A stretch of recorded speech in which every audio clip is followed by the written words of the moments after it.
so Ben Shapiro and Candace Owens have been in an ongoing catfight for the last week, and we need to go over it. A lot of people are like, okay, who's right in this situation? Who's wrong in this situation? What's it about? It's about Israel. So Ben, as I think many of you know who follow this kind of stuff, is a zealot. He's an ideologue when it comes to Israel, and he has been full pro-Israeli government, bomb whoever you want, any innocent civilian that gets wiped out, it doesn't matter because Hamas was using them as human shields, Okay, you get it. So Candace Owens has come out on the side of Gaza. And I put that in quotes because a lot of people have been like, oh, she's fighting with Ben Shapiro, she must be pro-Palestine. She's not. This fight has been going on for a while, but I'm gonna start with the video that went viral the other day of Ben Shapiro speaking at what looked like a private event. I think she's been absolutely disgraceful. I think that her faux sophistication on these particular issues has been ridiculous. It's not faux sophistication, it's ridiculous. Everybody can see the moves that she's making, the things that she's saying, and I find them disreputable. Okay, so that clip goes viral, and according to her, he never expressed any of that to her directly, which is pretty cowardly. But then she doesn't address him directly either. She subtweets him in this like cryptic way. So she puts this tweet up quoting passages from Matthew 5:9 and Matthew 5:24. Blessed are the peacemakers, for they shall be called the children of God. Blessed are those which are persecuted for righteousness' sake, for theirs is the kingdom of heaven. Blessed are ye.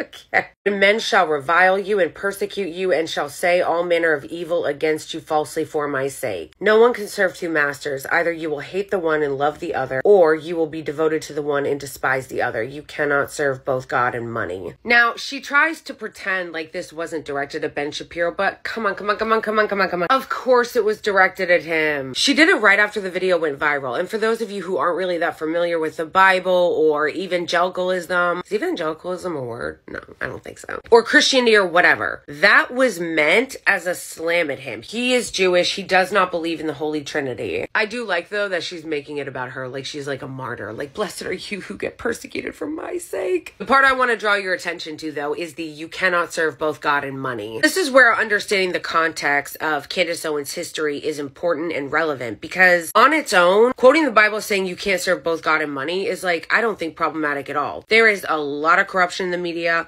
a lot of corruption in DC. But you also have to understand the context of anti-Semitism throughout history and how Jewish people are often accused of being puppet masters over money. When you hear things like the global elites, oftentimes when you hear that, that's really just a dog whistle for Jews. And that's why we got to be careful, because it is not wrong to criticize corruption in DC, corruption in our media, corruption in our country and in our economy. But you do have to be careful in the way that you do it, because there is a long, like thousands-year-old anti-Semitic tropes about the Jews really control everything. Jews control Hollywood. The Jews are the reason why immigrants are coming in. George Soros. So when you look at this, it could mean nothing, or it can mean anti-Semitism depending on the context and the person. In her case, I think it's anti-Semitism. And I say that because she has a long storied history of being anti-Semitic. So when she says you can't serve both God and money, she's saying,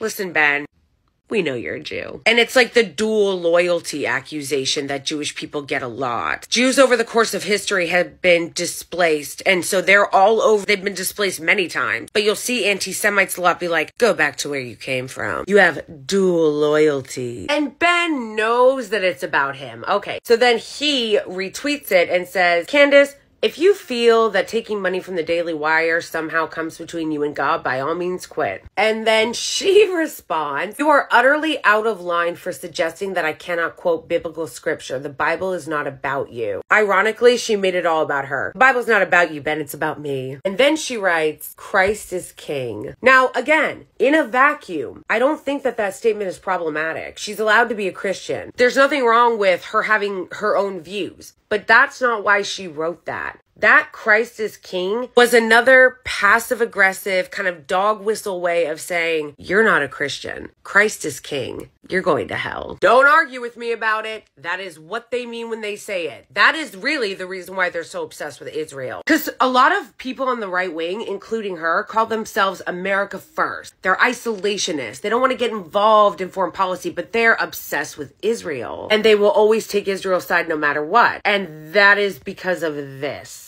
And let me provide you with a little bit more backup to what I'm saying. She goes on Tucker Carlson's Twitter show to respond to it. Side note, it really does pay to be a hack. Look at her. All beautiful and perfect looking with her nice, insanely expensive sweater and fucking earrings and shit. So here's how she directly responded to it. There isn't much of a background. I saw the video when everybody else saw it when I woke up. No one warned you about it. Nobody warned me about it. It looks like maybe he didn't know he was being recorded. It looks like it was some sort of a private event. I got no clarity on the issue that he was particularly speaking on. And in what was said, I can't respond to it beyond what he's saying because it's just ad hominem attacks. I don't know. Because it's not, we disagree, or, I don't think she's correct, or maybe she doesn't know what she's talking about. It's absolutely disgraceful. Yeah, exactly. And so I can't respond to it on a level of intellect because there's nothing that he has expressed, at least in that short clip, that he fundamentally disagrees with in terms of what I said. But I will say that I'm not going to respond with the same ad hominem attacks. Yes. I don't think it helps further discussion. And if that was me that was caught on a video saying that about colleagues that I work with, I would be embarrassed. So I think that the video speaks more to Ben's character than it speaks to mine. Has he texted you to apologize or explain or anything? No, nothing. I haven't heard a single word. It just was sort of something that he said. And you know what? Ben and I made disagreements, so I don't think that that's particularly something that's interesting.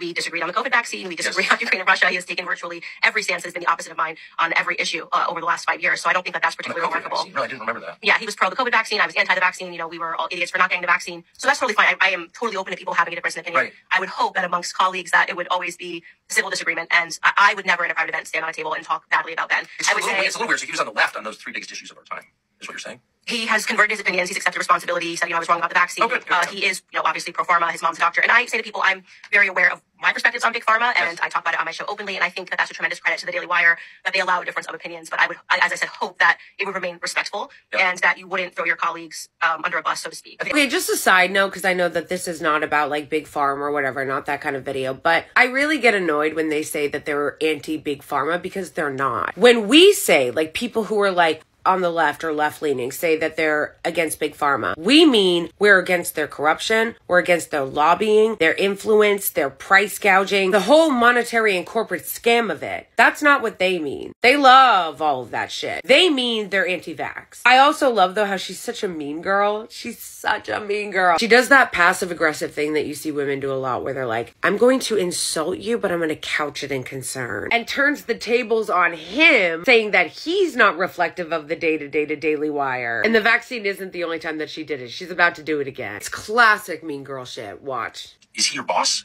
I think there's a lot of misunderstanding about Ben's involvement. He's not the CEO of the Daily Wire. He is not making the decisions of the Daily Wire. And I just want to make it very clear because people are like, how could you possibly stay at Daily Wire after this? I have a very good relationship with the co-CEOs of the Daily Wire. Especially right now, the acting CEO is Caleb Robinson. He's a wonderful person. He's worked very hard to be where he's at. We have a lot in common that we connect on. And so people don't get to see that, which is unfortunate. Ben lives in Florida. He's not a part of the day-to-day movements of the Daily Wire. The rest of the hosts have their shows situated in Nashville. So we see each other every day. We talk. There's great camaraderie. And there's actually more agreement. There's actually a lot of people that are, as I describe myself, just pro-America first. And I think I've been that way consistently throughout my political career. Whether people agree with it or not in different moments is up for debate. But I don't want that video to become a reflection of how the Daily Wire works and the Daily Wire operates, because I've had a very good experience with the CEOs and, love Michael Knowles, love Matt Walsh, Andrew Clavin. We all get along really great. Well, it certainly speaks well to the Daily Wire then. So it's not, a clip like that on the internet, Candace Owens is out or something. Doesn't sound like that's what it means. So. Yeah, no, it's a small group of people. We see each other every day. Right. Brett Cooper is another one who just joined about 2 years ago. She's great. She's up and coming. And there's a lot of stuff that we're working on. And that's why I think this video is even more unfortunate, because people see him as a figurehead, rightfully so, of the Daily Wire. And it allows people to, speak energy into the Daily Wire that isn't necessarily there because he's not there on a day-to-day basis. Okay, she basically undercuts him. He's out of touch. And that basically the company of which many people think he is the head of, he's actually not the head of. He's not even really there. They all have a lot of camaraderie in the Nashville studio and he's all out in Florida. It's classic mean girl shit. Watch. Is he your boss? I think there's a lot of misunderstanding about Ben's involvement. He's not the CEO of the Daily Wire. He is not making the decisions of the Daily Wire. And I just want to make it very clear because people are like, how could you possibly stay at Daily Wire after this? I have a very good relationship with the co-CEOs of the Daily Wire. Especially right now, the acting CEO is Caleb Robinson. He's a wonderful person. He's worked very hard to be where he's at. We have a lot in common that we connect on. And so people don't get to see that, which is unfortunate. Ben lives in Florida. He's not a part of the day-to-day movements of the Daily Wire. The rest of the hosts have their shows situated in Nashville. So we see each other every day. We talk. There's great camaraderie. And there's actually more agreement. There's actually a lot of people that are, as I describe myself, just pro-America first. And I think I've been that way consistently throughout my political career. Whether people agree with it or not in different moments is up for debate. But I don't want that video to become a reflection of how the Daily Wire works and the Daily Wire operates, because I've had a very good experience with the CEOs and, love Michael Knowles, love Matt Walsh, Andrew Klavan. We all get along really great. Well, it certainly speaks well to the Daily Wire then. So it's not, I mean, a clip like that on the internet, oh, Candace Owens is out or something. That's not, doesn't sound like that's what it means. Yeah, no, it's a, it's a small group of people. We see each other every day. Right. Brett Cooper is another one who just joined about 2 years ago. She's great. She's up and coming. And there's a lot of stuff that we're working on. And that's why I think this video is even more unfortunate, because people see him as a figurehead, rightfully so, of the Daily Wire, and it allows people to, speak energy into the Daily Wire that isn't necessarily there because he's not there on a day-to-day basis. Okay, that's very... I hope you guys caught all that, okay? She threw enough shade to cover a beach. She's like, he's not the CEO of the Daily Wire. He's not there. He's not there doing the day-to-day decisions and operations, and he lives in Florida. He's not even there. I have a great relationship with that Christo-fascist Matt Walsh and Andrew Klavan, the guy that looks like he should be on a registry in every state. We all get along great. There's great camaraderie. So it's really unfortunate that Ben, who doesn't even live there, who isn't even the CEO, said that. Oh my gosh, it's so funny. Not gonna say she's not good at this shit. She is good at this shit. That's why I think that she's so dangerous. And I don't mean like dangerous, like deplatform her or whatever. Just calm down. I mean dangerous in that she is really talented. She's really manipulative and she's really cunning. She's really good at doing exact shit like that, making herself look like the reasonable one. She's talking so calmly. Like the way she's speaking about him not only undercuts his position, but it makes him look hysterical. And her, like, she's just like a calm executive that can't understand why her immature employee is losing his shit and being inappropriate. But as I said on my last video, do not be fooled by her or any of these people. Don't be taken in. Because they might say something that may seem reasonable to you or that you may agree with. You might have heard her say something about the Israeli government and be like, I agree with that. Or the things that she said speaking out against the bombings in Gaza and be like, wow, that's a good point. I agree with her. But careful, because as I said before, you might find yourself agreeing with her on something, but often it's not for the same reasons that you do. As I said before, she has a long, very problematic history with anti-Semitism. She defended Hitler. She was all behind Ye when he was on his anti-Jewish tour. And she is a typical anti-Semite that thinks that like the Jews control everything. And if you don't believe me, Tucker Carlson, who is also a white supremacist and an anti-Semite, says the same thing. Listen closely to the way that they're kind of talking in code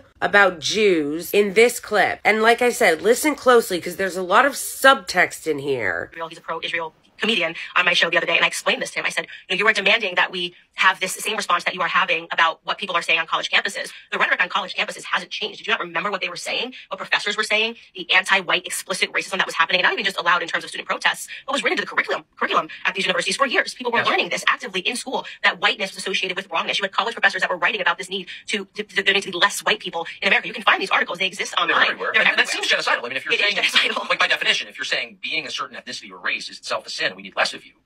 I mean, that is the definition, is it not? Right. It was an understanding of needing to breed out white people. It was unbelievable what I was seeing, and I was impacted by it because I'm in a biracial relationship and I have biracial children. So you are telling me that my children are going to have to decide between whether or not they are white oppressors or they are black victims. It doesn't stand for me. So I was attached to this issue, and it's something that I fought for hard on college campuses, and there was no support. There was nobody talking about, well, this is what needs to go. These kids need to go on to blacklists. And by the way, if they did speak that way, I would have disagreed with it because I am pro 1A. I believe in the First Amendment. I believe that kids, by the way, are naturally stupid. In case people forget, I started on the left, right? So if you found me in college, you would have found a pro-life person who believed, in some racist principles, fundamental racism in America, because that was what I was being taught systematically in the classroom. And then I got to grow up and change my mind. And I don't think people have thought past their immediate emotions to consider what's going to happen when you put these kids on blacklists. You think that's going to bring them over to the pro-Israel side when they get older? Most of these kids, especially when you're talking about the cream of the crop at these Ivy League universities, already have access to money and wealth and connections. And so maybe debating the issues and explaining to them why it was wrong to sign this specific letter, which didn't call for explicit violence against the Israelis, but it actually was very poorly timed and it blamed them for what happened, which would have been horrific. Imagine after 9/11, somebody issues a letter on college campus and says, oh, well, sorry about the fire department. I agree. Yeah, I get why donors are mad. Imagine, By the way, I support donors giving money to things they agree with. Yes, I strongly do. Yep. The part that, and so I have no problem with that at all. You don't like it, don't pay for it. Good for you. However, Listen here. I thought, well, wait a second. If the biggest donors at, say, Harvard have decided, well, we're going to shut it down now, where were you the last 10 years when they were for white genocide? You were allowing this. And then I found myself really hating those people, actually. You're okay with that? On what grounds were you okay with that? And this is what I've been trying to explain to the pro-Israel lobby, that what you were seeing as lack of support is people that are asking the question is, where were you as we have endured all of this? You were paying for it, actually. Right. You were paying for it. You were paying for it. You were calling my children immoral for their skin color. You paid for that. And so why shouldn't I be mad at you? I don't understand. And so that is, obviously you have a ton of white people that are asking this question and they're now being called anti-Semitic. And I think that's wrong. I think these are meaningful questions that deserve to be answered. Why was this sort of verbiage allowed into the curriculum? I mean, could you imagine if in the curriculum it said that every Jewish person born is a terrorist? this is systematically what has been said. I would be totally opposed to that. You're learning this not even just by the way at the college campus level, in high schools. I covered this on my show in high schools, and they said, you don't know what we lived through. You don't understand how your whiteness impacts me. This is going on in New York City right now. That is explicit anti-white racism that is happening. And I covered it on my show extensively. Nobody cared. There was no bus calling these kids anything wrong. And so trying to explain that of why people maybe are not reacting with the amount of vigor that you would like to see is now being interpreted as anti-Semitism. You had the power to stop racism at Harvard, but you didn't? Why are you not a criminal, actually, for allowing that? I don't have you asked anybody this? Like, have you asked a donor this? I've been trying to get one on the show. I support what you're doing. It's great. Don't pay for what you don't like. But you did like the white genocide stuff. You're kind of okay with that, huh? Right. And I've even asked, did you use your platform to speak out against it? Because I've been speaking out against this for years. Now you're demanding that I use my platform to focus on a conflict that's overseas. Yeah. And the answer I tend to get is no. Holy shit. Okay. So I didn't go to college, didn't have that opportunity. So I can't speak to the curriculum or what's supposedly there. Like, I don't fucking know. But I feel like being a white person, I would have noticed if there was like explicit calls for genocide. Like, where did I miss that? Did I miss that? They're teaching supposedly at college campuses that all white people should be wiped out, should be ended. No more white people in America. I feel like I would have heard that before, even if I didn't go to college. But for real though, that part of the interview to me was the most insidious. Not only are they trying to propagandize whoever listens to this to thinking that white people are going to be wiped out. No more white people in America. They're out for you. That part's insidious enough. But if you notice, and it's really not that much of a dog whistle because they kind of come out and say it, they're doing the George Soros is responsible for all the immigrants coming into the country routine. They're saying it's the Jews. Candace Owens just comes out and says it. The reason why I and many white people are not supporting Israel is because when we were under assault, when whites were under assault, and you guys were saying that you wanted to get rid of us, you wanted to end us in America, you, the Jews, not only didn't say anything, you were silent, but you funded it. They're doing the Jews control all the money and our country and our culture routine. One of the longest standing anti-Semitic tropes in history. That the reason that all these college campuses were supposedly calling for white genocide and saying they wanted to kick white people out of the country was because Jews were behind it. The Jews were funding it. The Jews were pushing it. And for those of you who might not be like so into the weeds into this type of shit and are confused because you're like, wait, a lot of Jews are white. Not all Jews are white. Even the ones they're referring to, which often happen to be white, really wealthy Jewish people in this country, don't be confused because they don't view Jewish people as white. Neither did Hitler. So that's what you got to keep in mind when you're listening to this. They're saying that the Jews, doesn't matter if they're wealthy donors at Harvard and their skin is white, they're Jews. And they, with their non-Aryan blood, you know what I'm saying, are funding and promoting the hatred against white Americans. That's the claim. Bro, that's literally like blood libel. It is one of the most anti-Semitic things I have heard in like the last year since Yay. And I've heard a lot of anti-Semitism. I mean, that is crazy. Tucker even says, oh, well, you know, if you don't want to fund things, like give colleges money, and they're talking about Jewish donors. He's like, yeah, okay, cool, I totally understand. But funding of the white genocide, that you were okay with, that you did on purpose. And it's also super anti-Semitic because they're conflating all Jewish people with the state of Israel. Like, not all Jewish people support the Israeli government, but they say, and this goes back to the dual loyalty trope, they want you to support Israel's cause because they are very loyal to it and not America. They have been funding an anti-white agenda for years and were silent because they were agreeing. And now they turn around and they want us to be allies, standing by them and their state. I mean, what? Totally insane. So who's the winner in all of this? Neither. They're both bad guys. There are no winners in this cesspool. And here's the thing too about Ben Shapiro. I am not going to cry any tears for Ben Shapiro when he totally knew exactly who these people were. He knew that Candace was anti-Semitic and he looked the other way. He knew her comments about Hitler and he looked the other way. He saw what happened with Ye and he looked the other way. And now he's shocked. He's shocked about her comments. This is what happens when you cozy up to the far right. Ben Shapiro, time and time again, has looked the other way on anti-Semitism when it served his right-wing agenda because he wanted to align himself with extremist evangelicals and racists. He loved that Candace Owens was trashing trans people all the time. One of the reasons why he brought her on his show was because he loved the fact that she trashed trans people. And he loved when she was trashing black people after the George Floyd protests. And that's why he brought her on. He was all about her when she was trashing black people, trashing trans people. But then when she turns around and it turns out that she's anti-Semitic and it turns on you, you're outraged. You're shocked and chagrined. You can't stand for it. It's disreputable. Nah, brah. You invited this in, okay? You loved this poisonous rhetoric when it was being directed at black and trans people. But then you act shocked when that discrimination is turned around and pointed at you. You can't cozy up to extremist, anti-Semitic white supremacists when it's convenient for you, and then be shocked when they revoke your whiteness card because at the end of the day, they see you as a Jew. Bad guys all around in this story.